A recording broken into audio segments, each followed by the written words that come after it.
Vamos para o título da nossa mensagem hoje? Agora vejo. 18 de março de 2012, domingo. Por que agora vejo? Tem um versículo que eu não pus aqui, que agora lendo o título da mensagem, eu me lembrei. Abra sua Bíblia, está em Efésios 1. Não sei se está lá, mas vamos lá atrás dele. Efésios 1,18. Efésios 1,18. Para você entender que visão que é essa. Isso, é isso mesmo. Efésios 1,18.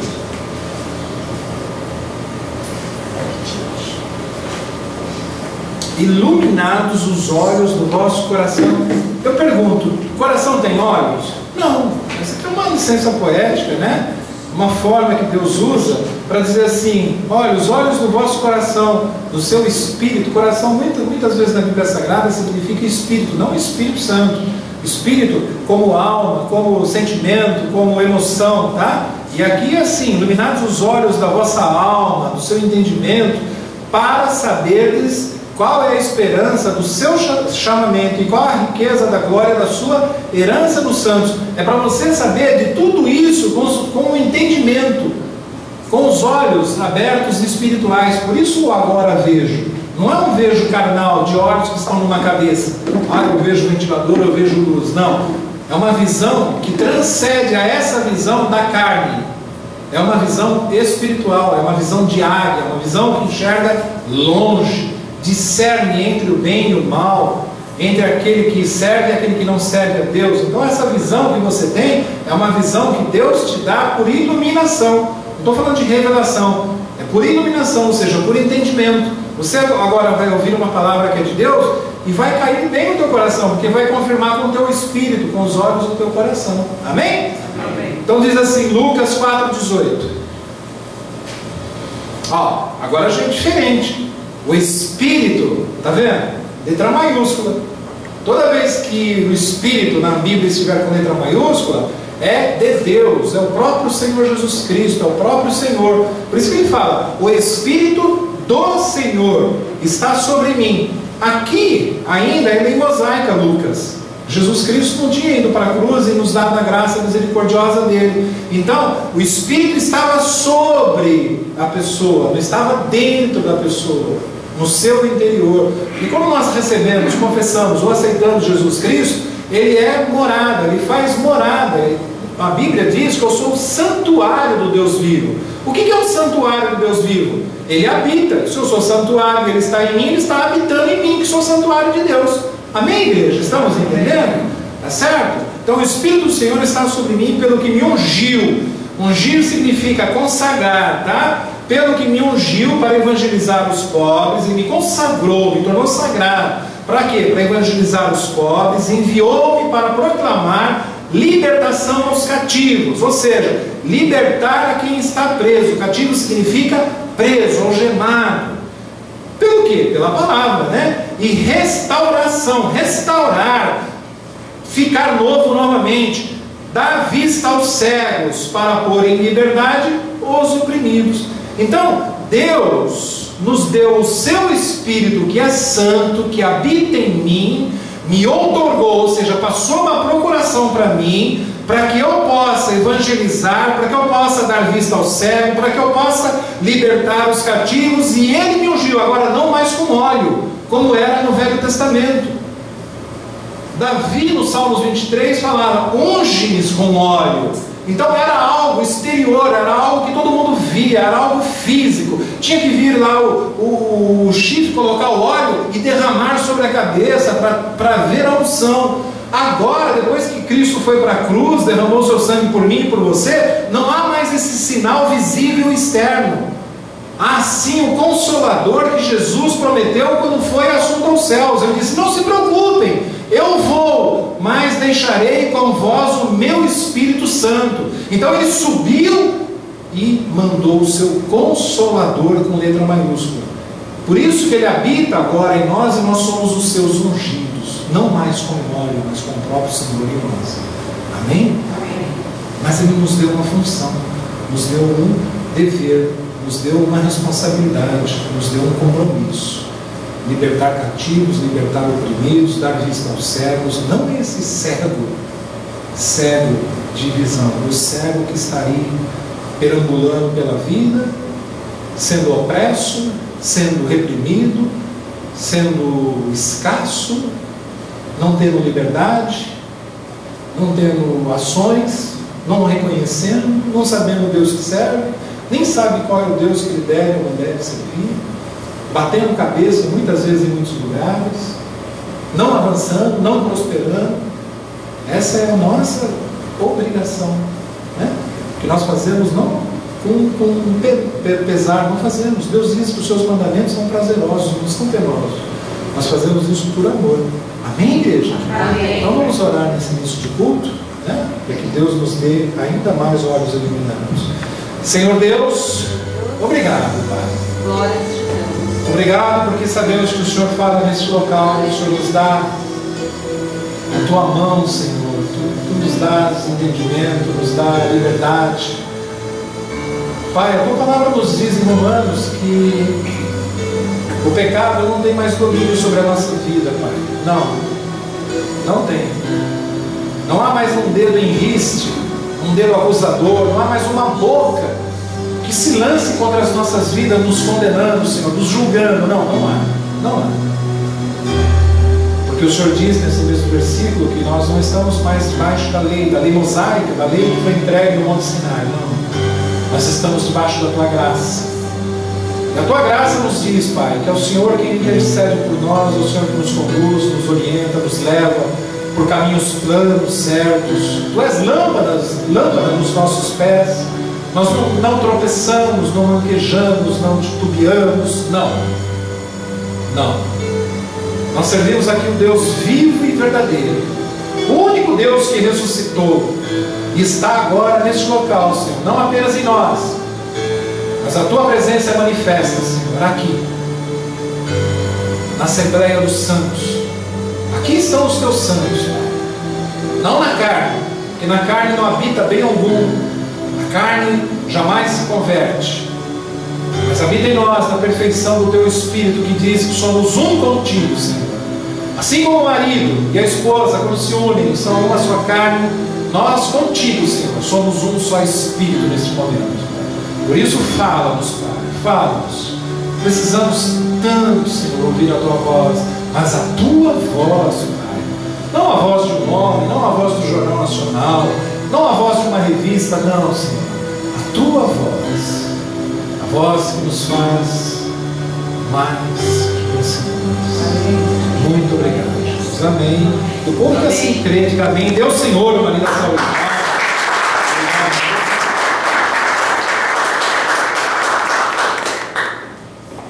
Glórias a Ti, Jesus. Amém.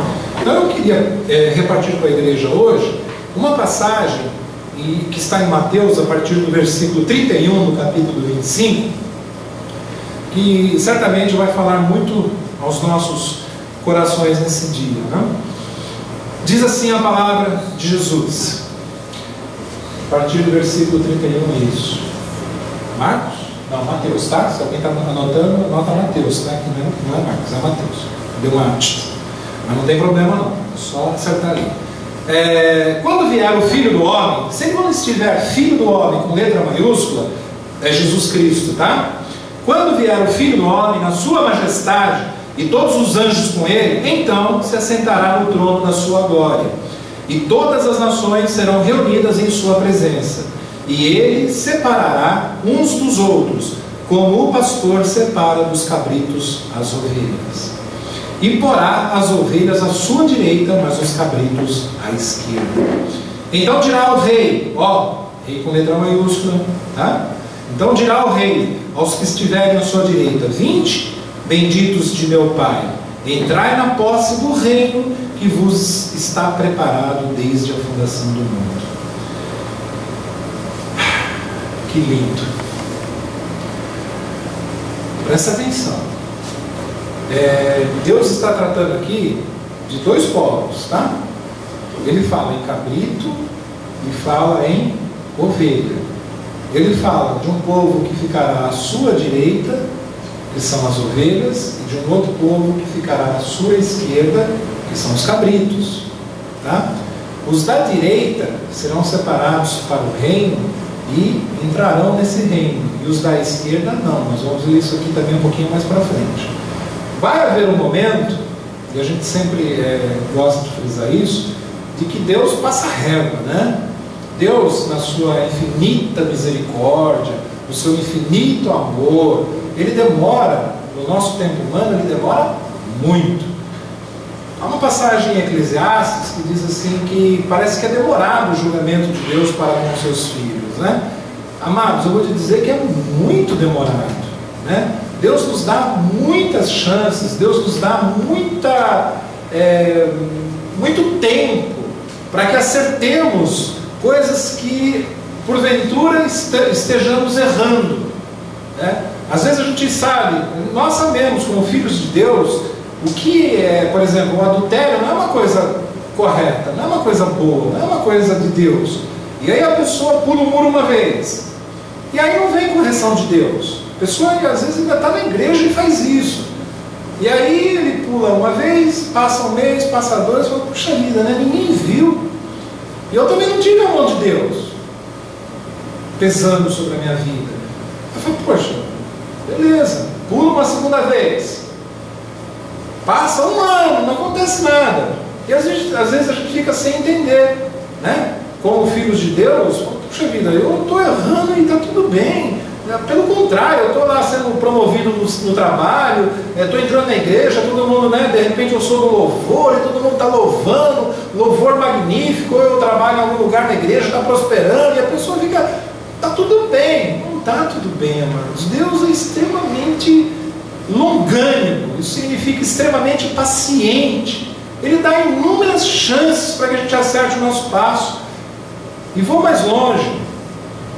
Toda situação que plantamos obedece um ciclo nas nossas vidas. O ciclo da colheita. Então você planta, vai chegar uma hora que você colhe. Isso é um preceito divino que está lá em Gênesis. Enquanto existir a terra, haverá calor e frio, haverá inverno e verão, haverá noite e dia, e haverá sementeira e ceifa. Ou seja, enquanto existir tudo isso, você vai plantar e você vai colher em algum determinado tempo da sua vida. Então nós precisamos entender isso, e aqui Deus está nos dizendo isso, né? Que serão reunidos, nós seremos reunidos na sua presença.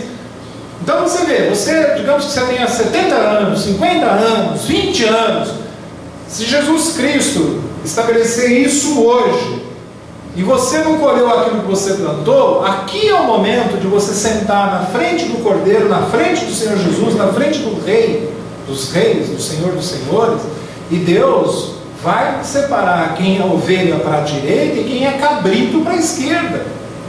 Ele faz isso constantemente durante as nossas vidas. Há uma outra passagem de Mateus que diz assim, que a gente nunca deve tirar o joio de dentro da congregação, né? Aquele que nasce juntamente com o trigo. Por quê? Porque isso é função de Deus. Vai chegar um momento em que Deus vai dar ordem aos seus anjos, vai falar assim, separa toda aquela turma lá em feixes, que são o joio da situação, e lança na fornalha ardente para queimar. Alguém pode pensar assim, mas como Deus é mau? Deus não é mau, Deus é justo. Então antes de a gente... Porque pessoas que não conhecem como Deus age, como Deus se apresenta na Bíblia Sagrada, de qual é o nosso Deus vivo e verdadeiro, num determinado momento pode pensar assim, você é crente daquele Deus que manda matar até criança de peito? Amados, se não é de Deus, não conta para Deus. A gente precisa entender isso, porque senão a gente começa a achar que é um Deus perverso, que é um Deus com desamor, que é um Deus fútil. Não, nosso Deus é um Deus justo.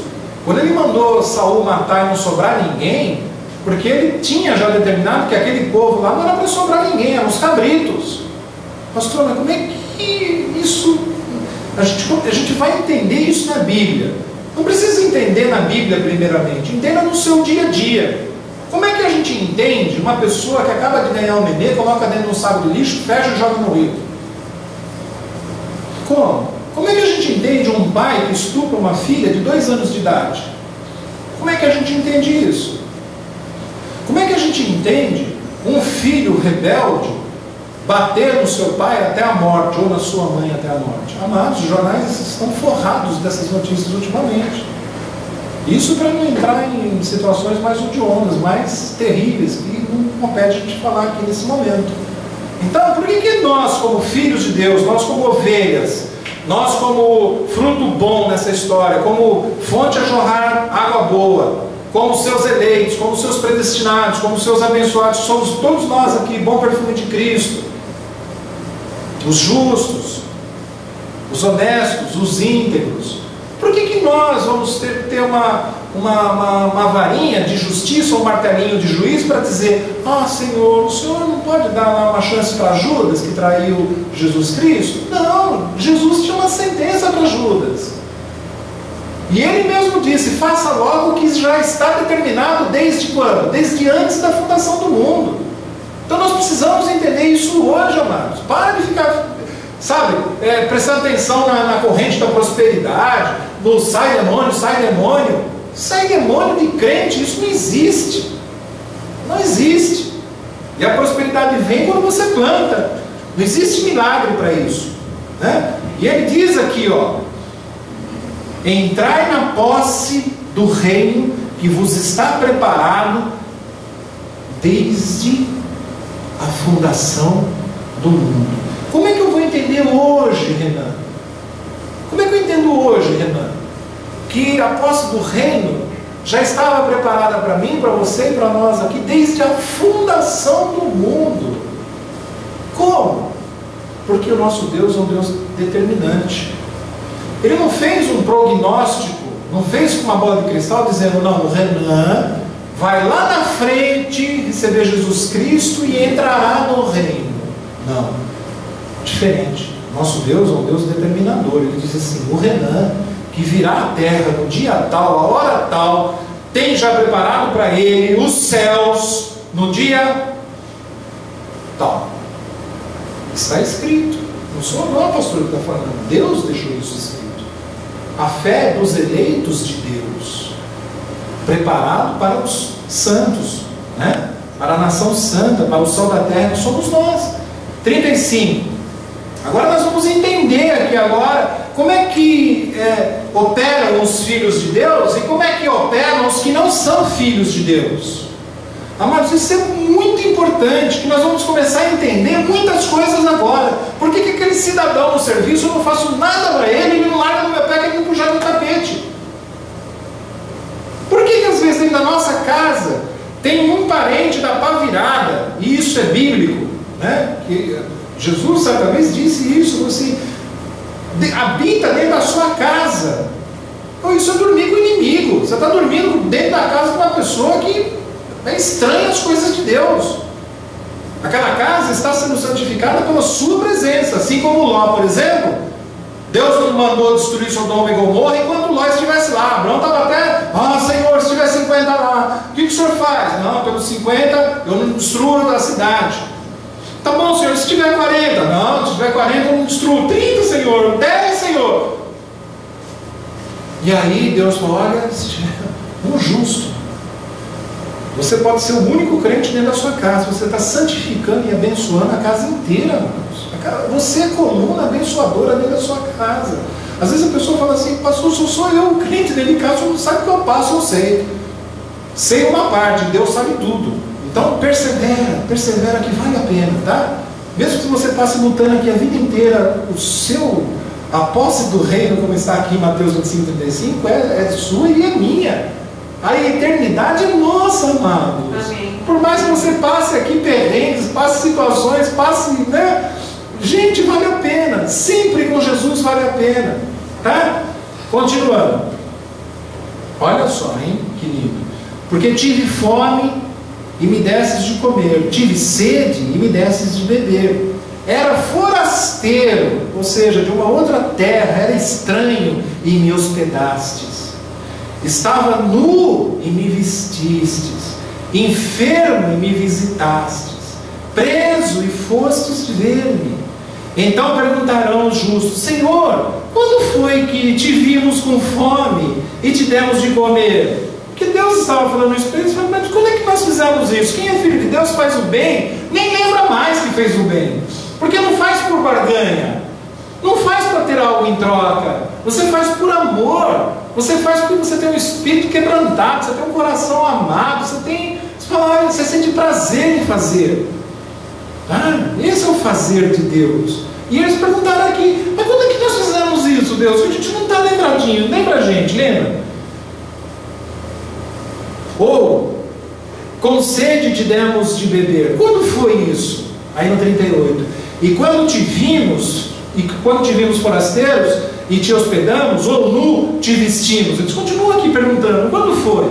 E quando te vimos enfermos ou presos e te fomos visitar, quando foi, Deus?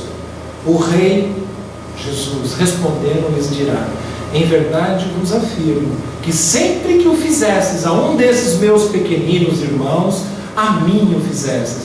Então não espera nunca ver Jesus Cristo na sua frente para você servir Jesus.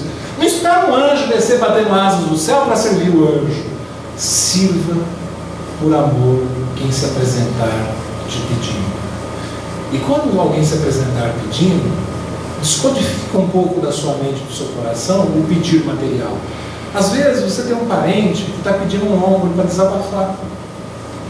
Às vezes você tem uma pessoa que está nua, com seus pecados comendo ela viva. A pessoa não consegue se olhar no espelho, a autoestima está lá para baixo, ela não consegue, está numa depressão, com síndromes de toda a natureza, ela está nua, ela está precisando do quê? Aquecimento humano, ela está precisando de um ouvido pronto para que alguém a ouça. Deus está dizendo, quando você encontrar um desses pequeninos, por que pequeninos? Desses humildes, desses necessitados, desses às vezes que são incultos e tolos, que são semi-analfabetos, que precisam de uma palavra amiga. Quando você encontrar um desses, esteja pronto a servir, porque você estará me servindo. E ele continua, né? Então, o rei também dirá também aos que estiverem à sua esquerda. Bom, ele tratou agora os da direita até agora, né? Que sou eu, que é você, que somos nós, internautas, que estamos assistindo, as pessoas preocupadas no bom sentido com o reino, com a sua justiça, na sua assistência. Agora ele vai tratar com os da esquerda, com os cabritos. Então o rei dirá também aos que estiverem à sua esquerda: apartai-vos de mim, malditos. Quando que Jesus Cristo vai falar com o filho seu maldito? Fala para mim. Quando? Lembra daquela passagem que muitos chegam e falam assim: Senhor, Senhor, no teu nome fizemos isso, no teu nome expelimos demônios, no teu nome curamos, no teu nome, Senhor. Jesus olha para ele e fala assim: apartai-vos de mim, filhos da ira, apartai-vos de mim, raça de víboras, nunca vos conheci. Amados, ele não está falando com demônios. Presta atenção.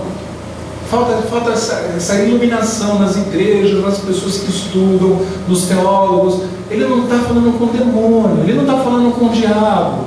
Ele está falando com gente de carne e osso igual a mim, igual a você, mas que são cabritos, não são ovelhas. Presta atenção. Eram pessoas de carne e osso que foram até ele e falavam: Senhor, Senhor. Essas pessoas não tinham nada com ele, como aqui também ele está dizendo: não tenho nada com vocês. Apartai-vos, separai-vos de mim, malditos, para o fogo eterno, preparado para o diabo e os seus anjos. O fogo eterno está separado já para essa turma, que são os cabritos que estão à esquerda.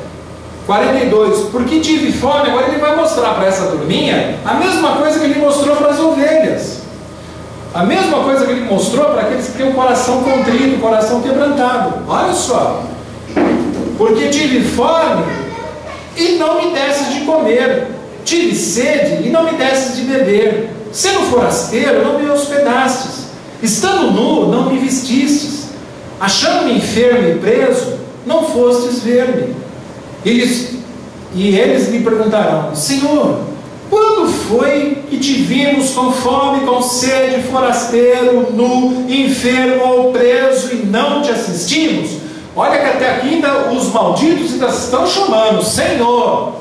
Eles também querem saber, a exemplo das ovelhas e dos abençoados que perguntaram primeiramente, eles querem saber exatamente a mesma coisa. Quando foi que nós não fizemos tudo isso que o Senhor está dizendo? Quando foi? Então eles responderão: em verdade vos digo, que sempre que o deixasses de fazer a um desses mais pequeninos, a mim o deixasses de fazer. E irão estes para o castigo eterno, porém os justos para a vida eterna. E aí eles tiveram a resposta. Assim como os abençoados tiveram a resposta dizendo: não, vocês sempre fizeram isso que eu acabei de dizer, porque vocês fizeram a mim como fizeram aos pequeninos. E a esses outros, Jesus respondeu, falou: está vendo? Vocês poderiam ter feito a todos os pequeninos e vocês nunca fizeram. E agora vem me perguntar quando foi que vocês não fizeram? Está aí a resposta. Então muitas vezes as pessoas que batem aqui nessa porta e querem o mesmo ombro amigo que eu falei há pouco lá para as ovelhas, para você falar: não, olha, desculpa, não tenho tempo. Um nu chega para você, né, o nu, no mesmo exemplo que eu dei em cima, você fala: não, eu estou ocupado, eu estou cheio de coisa para fazer, estou cheio de compromissos, cheio de responsabilidades. Há pessoas aqui na igreja, irmãos, que eu já repreendi amorosamente, né, aquela admoestação, porque a admoestação é a repreensão com brandura, com amor, com suavidade. Porque às vezes a pessoa passa por situações e esquece, entre aspas, que tem um pastor que foi colocado por Jesus Cristo aqui para pastorear a sua vida. Amados, eu entro em oração, eu intercedo, eu fico preocupado, né, no bom sentido do preocupado, ou seja, me preocupo com a sua vida diante do Senhor, para peticionar, para orar, para clamar, para entrar na brecha, para interceder, para pedir para que os anjos, né, Deus coloque os anjos ao redor para te acampar, te livrar, te tirar o laço, a armadilha, a arapuca. Amados, a oração do justo muito pode nos seus efeitos. Não é porque eu sou pastor, não, é porque eu vou ser um justo orador e vou orar e interceder pela sua vida. Uma questão de enfermidade, uma questão de contenda em família, uma questão de perseguição, uma questão de desonra, uma questão de fofoca, uma questão de livramento, não sei. Deus levanta pessoas na terra, né? Não porque são mais ou menos ungidas por Deus, porque a pastor tem mais poder ou menos poder, não é assim que funciona. Mas Deus ouve a oração de um justo quando intercede por um outro. A sua palavra nos diz que onde estiverem duas bocas reunidas, falando, testemunhando a respeito do Senhor Jesus, toda a questão é decidida. Está lá em Coríntios isso. Então, pega aí alguém da sua casa, está passando alguma situação aí que está estranha, junta ali, pega a mão, ora, começa a orar, fala: nós decidimos por essa situação, será assim, assim, assim, segundo a palavra do nosso Deus. Joga, lança a virtude em cima da mentira, em cima da enfermidade, em cima da contenda, em cima da rebeldia, da feitiçaria, do que for. Porque o diabo sabe muito bem aonde está a sua fraqueza. Amados, o diabo sabe. Eu não estou aqui dando valor para o diabo não, pelo amor de Deus, por favor. Mas ele sabe aonde ele pega. Eu vou dar um exemplo. Você está lá na internet navegando e você tem uma certa fraqueza de coisas sexuais. Daqui a pouco estoura uma mulher nua lá. Você pensa que isso aconteceu assim gratuitamente? Não. Você é meio compulsivo no bolso, né? Você não pode ter um dinheirinho sobrando. E aí você está passando ali perto do shopping e vê uma vitrine com sapatos maravilhosos. Na hora, promoção. Aí parece um vendedor e fala: olha, vai acabar daqui 1 hora essa promoção, e aproveita. Ai, que sapato lindo.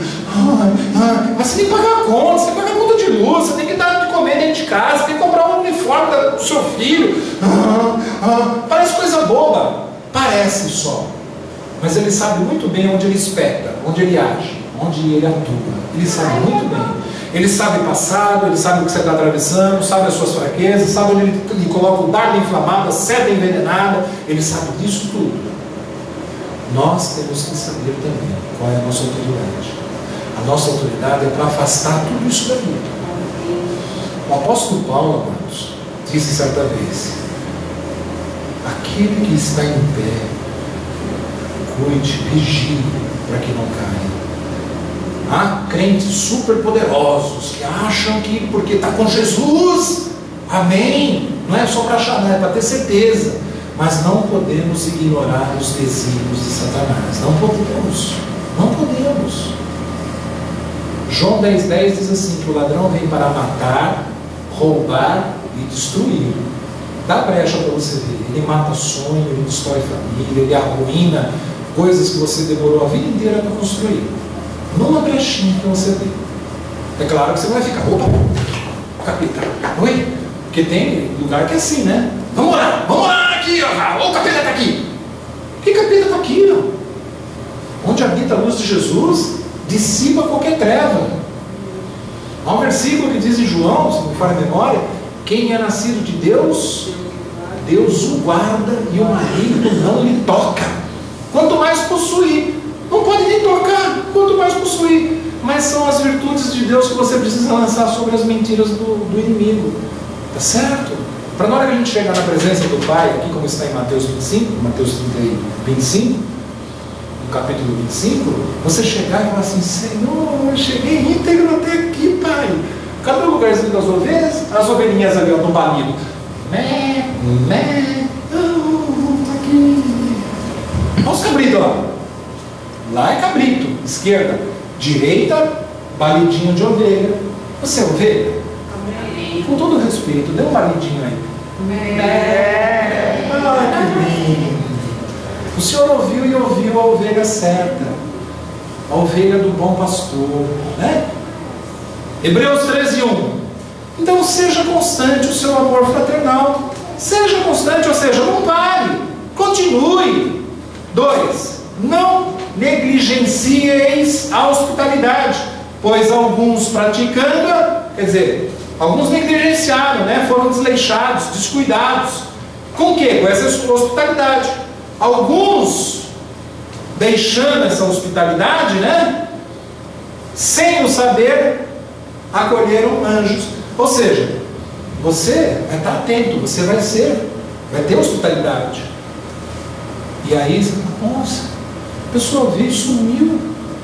Eu já dei meu testemunho aqui, né, uma vez, de um anjo que eu encontrei no trem, conversei com ele, ele veio com uma missão, entregou para mim o versículo lá de Salmos 25:8, porque quando Deus me encontrou, né, eu estava com uma dracma perdida, lá varrendo a casa, né, o Senhor varrendo a casa, e ele não sossegou enquanto me encontrou essa dracma perdida, era eu.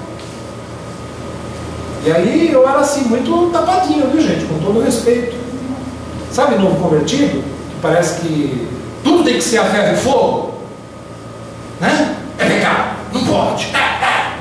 Aí Deus mandou um anjo para falar comigo. Falei: vai lá falar com o meu filhinho, que ele está meio cabeçudinho. Dá o Salmos 25:8 para ele, né? Bom e reto o Senhor, né? O Senhor é bom e reto, porque ele aponta o caminho aos pecadores. Jesus não veio aqui para quem estava são, estava perfeito, não. Jesus veio aqui para quem estava necessitando, amados. Era a prostituta, era o homossexual, era o ladrão, era o pederasta, era o mau caráter, era o matador. Jesus veio por esses. Jesus não veio para quem estava são. E aí Deus curou todas essas pessoas. E aí a gente pôde entrar no gozo do Senhor. Então Deus veio e fez essa obra na minha vida, certo? E vai fazer também na vida de quem o encontrar. E para terminar, o 3. Lembrai-vos dos escarnecedores, como se preso com eles, dos que sofrem maus tratos, como se com efeito vós mesmos em pessoa fosseis os maltratados. Então isso se chama empatia. Empatia significa você se coloca no lugar de quem está sofrendo. Isso se chama compaixão. Cristo teve compaixão por você e por mim quando foi para a cruz. Cristo se compadeceu. Lembra da passagem do servo? Filho de Davi, tenha compaixão de mim. Filho de Davi, me socorre. Filho de Davi. Essa mesma compaixão que está aqui em Hebreus 13, 1-3, é a compaixão da mensagem de hoje. Para que você possa enxergar e cumprir o papel que Deus te chamou aqui nessa terra. Amados, eu falei isso no último culto e vou repetir hoje. Não pensa você que você veio para essa terra para acumular riqueza, para fazer nome, fazer sobrenome, e depois ir embora e vai fazer o que com isso? Não, Deus me chamou e chamou você para termos um papel nessa terra. Qual é? Vamos voltar no começo do culto, onde Lucas 4,18 diz, e terminamos: o Espírito do Senhor está sobre mim, não mais agora no interior, né? Pelo que me ungiu, pelo que me consagrou. Então eu e você somos consagrados. Consagrado significa sagrados juntos com Deus, tá? Isso significa consagrado. A evangelizar os pobres, enviou-me para proclamar libertação aos cativos e restauração da vista aos cegos, e para pôr em liberdade os oprimidos. Amados, há muitas pessoas oprimidas, há esposas oprimidas pelos seus maridos, há maridos oprimidos por esposas, por incrível que pareça, né? Por dar vista aos cegos, muita gente aí, pela ignorância, fazendo coisas que não enxergam.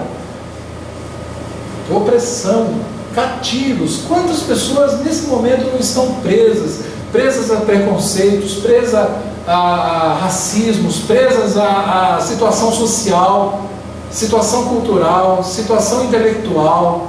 Tudo isso são prisões sexuais.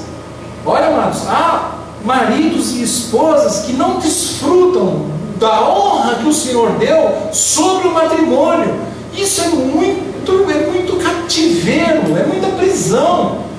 Deus, quando disse, você homem, você mulher, tornam-se uma só carne. Lá em Coríntios ele diz assim, que o meu corpo não é mais meu, é da minha mulher. O corpo da minha mulher não é mais dela, é meu. Quando nós começamos a entender isso espiritualmente, a gente derruba por completo toda prisão aqui, ó, na nossa mente.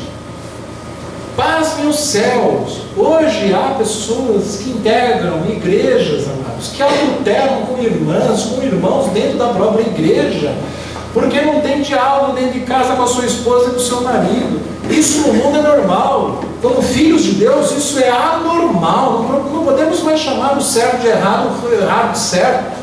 Em Isaías há uma passagem que diz isso, né? A gente toma o doce por amargo, o amargo por doce. Totalmente errado. Totalmente errado. Então que possamos viver essa palavra aqui de hoje. Eu era cego, agora vejo. Você vê e eu vejo. Amém? Vamos nos colocar em pé?